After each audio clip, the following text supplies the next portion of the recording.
O bullying, ele precisa ser combatido até ser eliminado. Não é porque sempre aconteceu que ele precisa para sempre continuar existindo.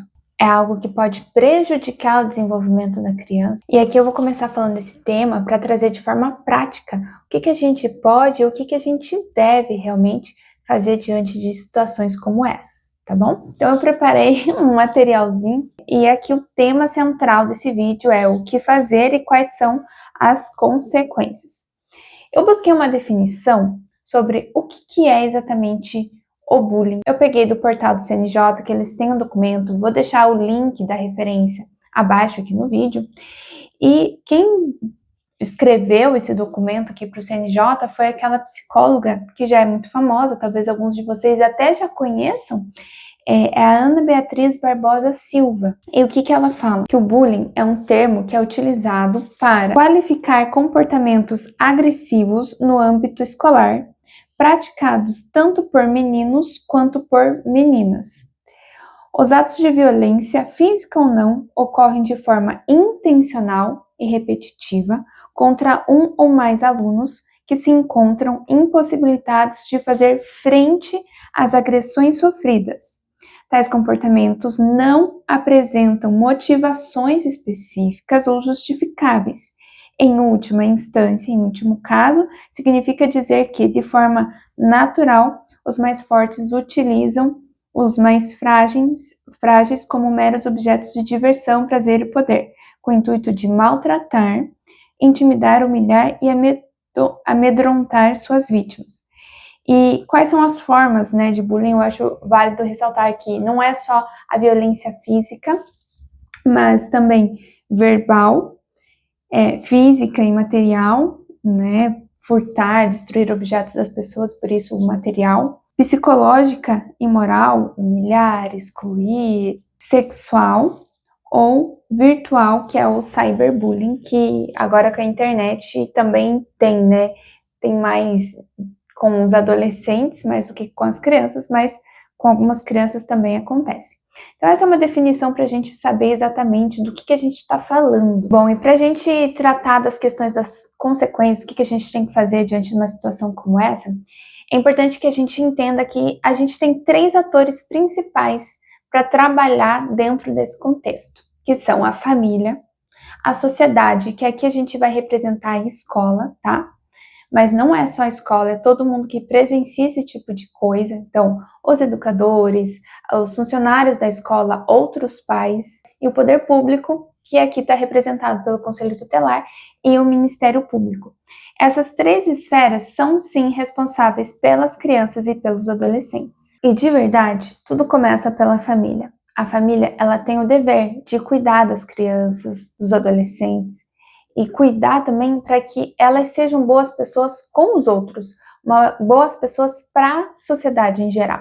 Mas depois eu volto nesse aspecto, porque vamos lidar aqui com as consequências. O que a gente faz de forma prática diante desse cenário? Eu vou te dar um passo a passo aqui. Primeira coisa, quando você identifica algo como isso, como essa situação, e aí a gente vai ter que buscar mecanismos para identificar, principalmente se for criança, porque nem sempre eles identificam ou eles contam, Então a gente vai precisar, às vezes, até de um auxílio dos profissionais que trabalham na escola ou de um psicólogo, enfim. Mas identificado, o primeiro passo é falar com a escola. A escola, ela precisa agir nesses casos. E como que ela age? Primeiro passo, ele vai contatar ou deveria contatar a família dessa pessoa, dessa criança, desse adolescente que está sendo o agressor. Então, o primeiro passo é a escola agir dessa forma. E, então, conversar, aplicar sanções às vezes para esse aluno mesmo, porque ele está transgredindo regras da escola, que eu acredito que toda escola deve ter regras de boa convivência, não fazer mal para outros colegas, nem para ninguém que está lá dentro, Então, se houver sanções, aplicar as sanções e conversar, atuar ativamente com a família desse agressor e também com a vítima ali. O segundo passo, quando não se resolve, é buscar o Conselho Tutelar ou o Ministério Público. Por quê? Esses são órgãos públicos que eles zelam pelas crianças e pelos adolescentes. A função deles é fazer com que as crianças e os adolescentes tenham seus direitos respeitados. A criança que está sofrendo esse tipo de violência na escola, ela não tem todos os seus direitos garantidos, porque eles estão sendo vítimas de violência. Então, quando isso está realmente afetando a vida dessa criança, desse adolescente, de forma até mesmo severa, o Ministério Público e o Conselho Tutelar precisa saber para atuar. E como que eles vão atuar? Eles vão atuar dentro de medidas protetivas. No Estatuto da Criança e do Adolescente, o ECA, existem algumas medidas protetivas que precisam ser colocadas em prática quando uma criança ou quando um adolescente está com os seus direitos sendo transgredidos ou com a ameaça de que eles possam não ser cumpridos ali. Muitas pessoas acham que essas medidas protetivas, elas servem apenas para crianças e adolescentes que estão numa condição social vulnerável, mas não é verdade. Essas medidas protetivas são para todas as crianças e todos os adolescentes que estão de alguma forma sofrendo uma violência ou uma negligência e precisam desse cuidado a mais. E é importante ressaltar que essa medida protetiva não é só para a vítima, né, do bullying, mas também para aquele que é o agressor, porque a criança ou o adolescente que está cometendo, muitas vezes, também está sofrendo, também está com algum dos seus direitos ali não sendo respeitados, também pode estar, e muitas vezes está, com danos psicológicos e precisa de um tratamento psicológico. Então, um dos caminhos seria realmente o tratamento psicológico.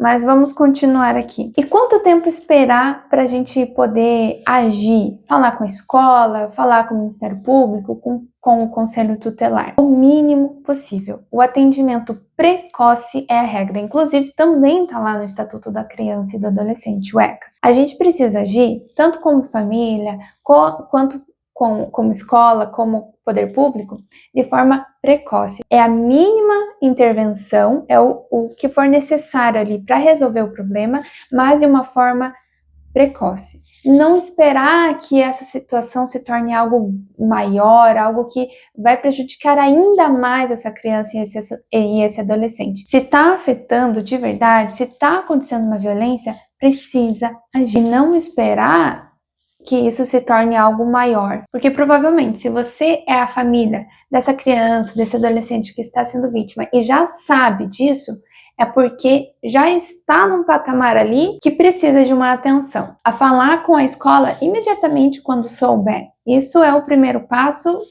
de cara e é imediatamente.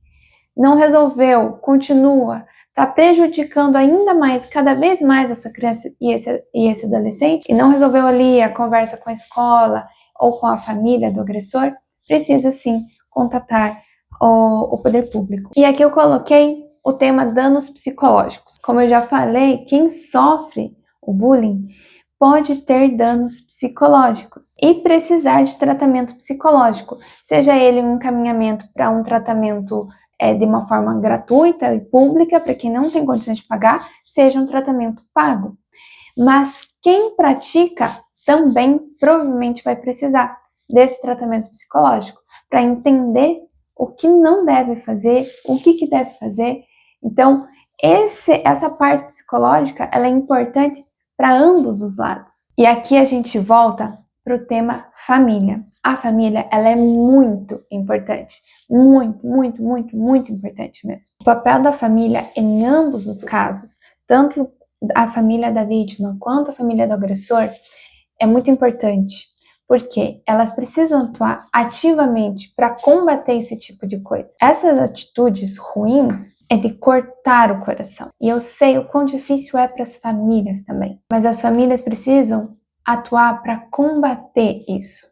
E para que essa criança, tanto que foi vítima quanto que foi o agressor, possa continuar a sua vida de uma forma melhor. Que sejam adultos que não tenham esse dano tão severo, sabe, causado por esse tipo de situação. E aqui eu gosto de mencionar que a família ela tem um papel muito importante no atendimento anterior de prevenção, né?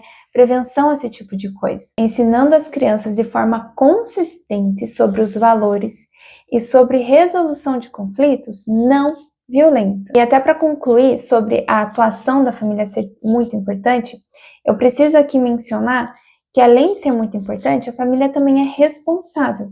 Já existem casos aqui no Brasil em que as famílias, os pais foram responsabilizados pela justiça, né? Foram responsabilizados civilmente pelo bullying, pelo cyberbullying que o seu filho fez. Foi um ato realmente muito mais severo, né, mais grave, mas os pais acabaram sendo responsabilizados junto com essa criança, com esse adolescente, na verdade, porque eles ali tiveram uma participação negativa, ou seja, eles foram negligentes demais. Eles não enxergavam o que estava acontecendo e também não se preocuparam em agir. Quando a família não se preocupa, não está nem aí, mesmo diante vendo a situação, quando a escola menciona, ou até mesmo o poder público conversa ali e a família não tem interesse nenhum em agir, a família também pode ser responsabilizada, afinal de contas, os pais são responsáveis pelo desenvolvimento dessa criança e desse adolescente. E aqui eu trouxe as consequências e as medidas jurídicas que a gente encontra lá no ECA para trabalhar, né, diante dessa questão. Nem tudo é tão a ferro e fogo, nem tudo é tão severo, e cada caso é um caso, na maioria das vezes vai ser tratado ali com conversa, mas é preciso a gente ter uma atenção e principalmente uma atuação preventiva dentro dos lares e dentro das escolas, conscientizando quem educa, sejam pais, os educadores dentro da escola, a falarem de forma consistente com as crianças, com os adolescentes, sobre os valores, sobre como resolver conflitos de forma não violenta, sobre como agir dentro da sociedade, porque o que a gente quer é uma sociedade melhor e tudo isso começa lá com os pequenininhos. Esse era o assunto de hoje, é um assunto um pouco mais sério, mas que eu acho de extrema relevância, de extrema importância. Esse é um assunto que me corta o coração, mas que eu acho que a gente pode fazer diferença quando a gente fala sobre ele, para que ninguém mais sofra ou para que diminua, né, essas situações dentro das escolas. Eu espero que você tenha gostado. Se você gostou, deixe seu like, compartilhe esse vídeo com quem precisa também entender um pouco mais sobre isso. Se inscreve aqui no canal. Vou postar outros vídeos agora falando sobre essa questão da prevenção. E muito obrigada por assistir até aqui. Um grande beijo e tchau!